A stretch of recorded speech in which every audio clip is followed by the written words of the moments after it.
Ustaz. Oke. Anda mau nanya apa, Mbak? Pak Ustadz aja yang nanya. Yakin saya yang nanya? Yakin. Oke. Ini sesuai judul aja, juru selamat yang tidak selamat. Kan gitu? Nah, Sesuai judul. iya, juru selamat yang tidak selamat. Kira-kira menurut Anda, apakah masuk akal yang namanya Tuhan dikalahkan ciptaannya?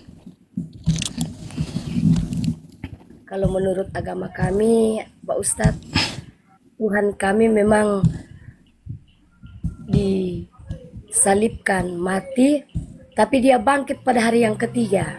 Oh, saya nggak urus bangkitnya. Dia mati itu dengan makhluknya, tentara Romawi, ciptaannya sendiri, betul? Betul.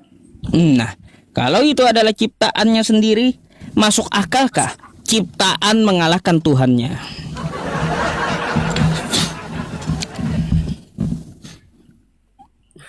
Di Alkitab kami tertulis bahwa Tuhan menebus dosa umat manusia.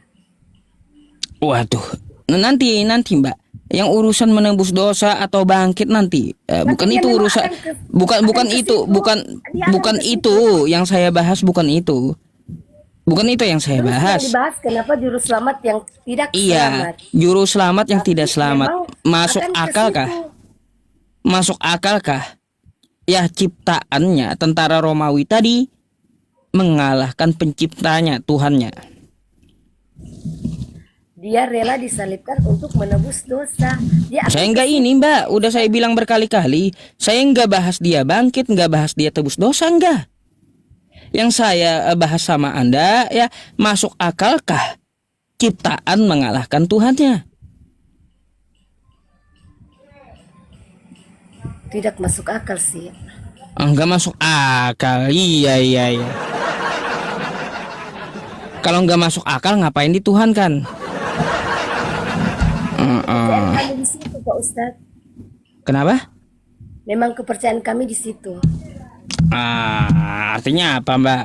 Kalaunya kepercayaan Anda itu bertentangan dengan akal sehat Anda, maka yang namanya beriman itu, ya, yang namanya beriman itu juga berakal gitu.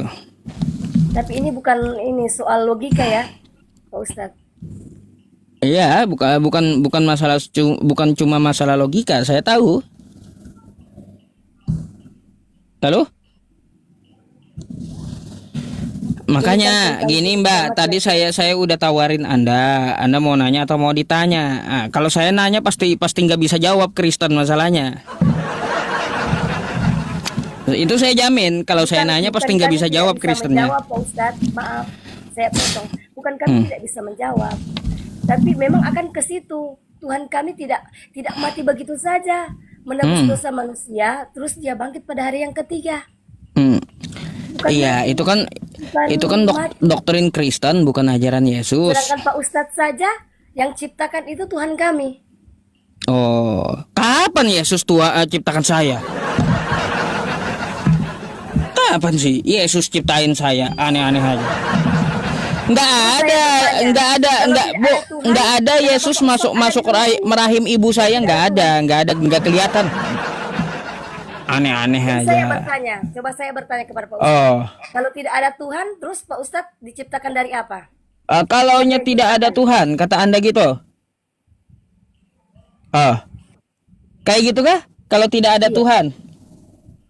Iya, Tuhan saya bukan Yesus, bukan. Saya punya Tuhan itu, saya punya, cuma bukan Yesus. Karena Yesus itu ciptaan Tuhan saya masalahnya.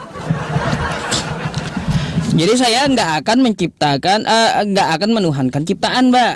Karena Yesus itu ciptaan Tuhan saya. Terus saya bertanya, Tuhannya Pak Ustadz siapa?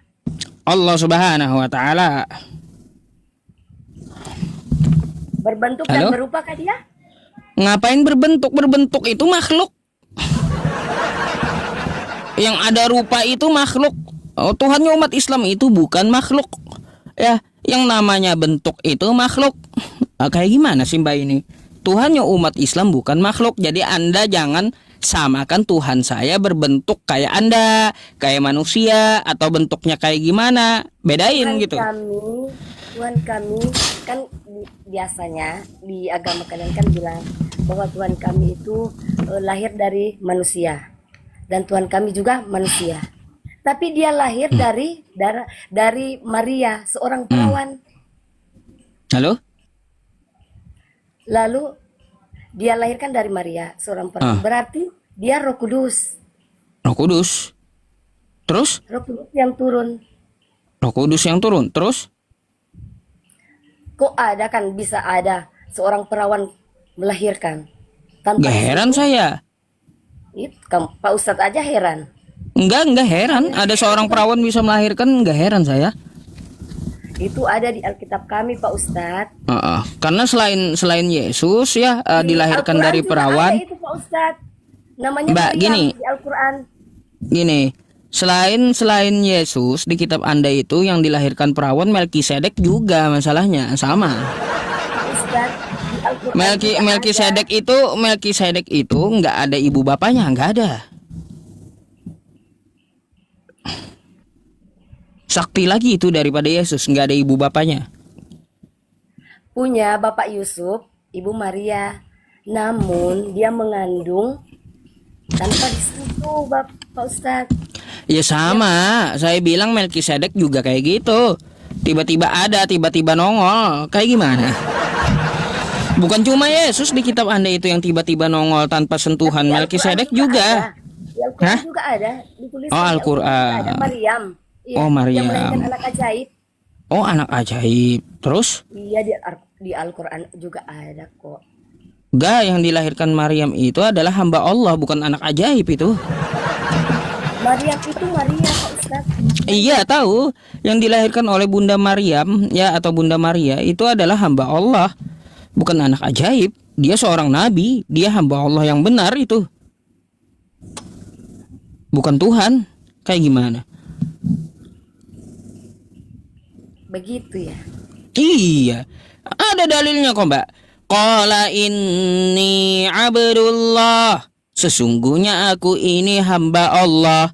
Ataniyal kitaba wa ja'alani nabiyya. Dia menjadikan aku seorang nabi. Dia memberiku kitab Injil. Tuh. Kayak gimana? Dia hamba Allah. Di kitab Anda pun ada Yesus itu hamba Tuhan. Kayak gimana? Mau saya tunjukkan? Mau saya tunjukkan Yesus itu hamba Tuhan. Nih. Judul perikopnya aja apa nih? Nah, mau gede lagi? No. Gedein lagi? Nggak bisa lagi. Yesus hamba Tuhan. Ini apa nih? Matius ya, Matius 12 tuh. Nggak percaya dengan ini, saya kasih lagi ya. Kata Paulus. Ya, kata Paulus nih. Nih ya, saya ketikin dulu.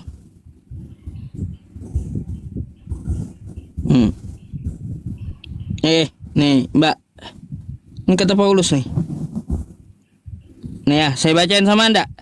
Allah Abraham, Ishak dan Yakub, Allah nenek moyang kita, telah memuliakan hambanya. Siapa hambanya? Yaitu Yesus. Bagi Paulus aja, Yesus itu bukan Tuhan, tapi hamba Tuhan. Kayak gimana?